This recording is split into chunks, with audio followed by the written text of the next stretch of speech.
Welcome everyone. Good afternoon for a closing bell for week ending 2nd of November 2012.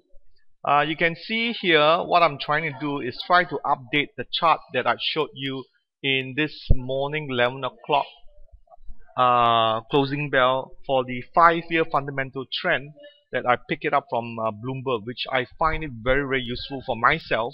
So I put it up there for the premium members references. So this is one of the benefit that you get for being a premium members.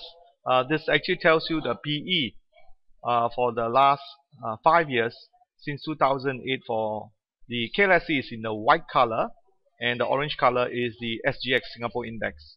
You can see that our market is now trading around 15 level, which hasn't been really that overpriced. I'll get a bit jittery when the market goes to about 20 PE. That's what, looking from a price earning standpoint, we are quite attractive. And from Singapore, you can see that the price is actually 12 now. In Singapore, it seems to be going higher, right? That's why we are quite bullish in terms of valuation.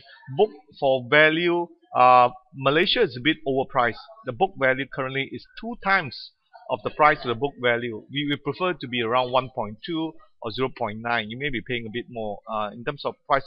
Now the dividend yield here for the is around 3%. I think I'll talk about that. I'm not going to talk. What's more important is the price over cash flow.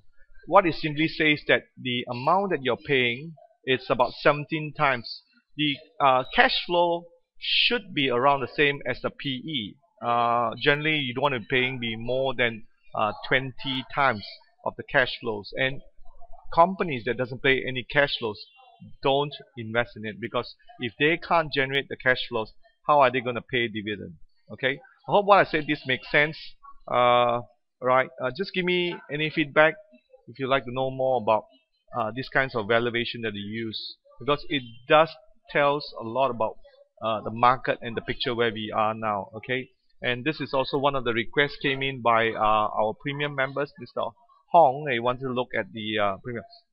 And one last chart here I perhaps have is this cash flows that I find it very interesting. You know, we spoke a lot about this with Bill, and if you look at the volume, right, just look at it. We'll just bring it up now. Okay, this is the volume chart. Let me just move this aside here. Okay, let me just move this aside. So you can see, you know, this is the volume. Let me just cut this out. No, that's not good. I need to scroll down a bit more. Okay, that's better. Now if you can see from here, this is a very good one. Since 2002, the orange one is the Singapore side. You can see our volume really hasn't reached a climatic volume where we'll see the market collapse. Now in 2008, definitely volume to collapse, it has to go higher. We haven't seen that. And the volume currently, what we are has seen a reduction from the old high of minus 70%. So that tells you that retailer are absent from the market, and when the retailer absent from the market, that means the market cannot go down anymore, right? The market need to have some sort of volume, and Mr. Pong said today very well, and he said that foreign funds continue to be buying, and we saw foreign funds hitting a high volume last week, and I'm going to show you that afterwards. And that's what he's bullish. In that opinion, I'm also bullish for the KLCI. But meanwhile, let me just skip this first. And I want to keep this for the premium members, so that will be good to know. Okay, so how is everyone's portfolio doing now?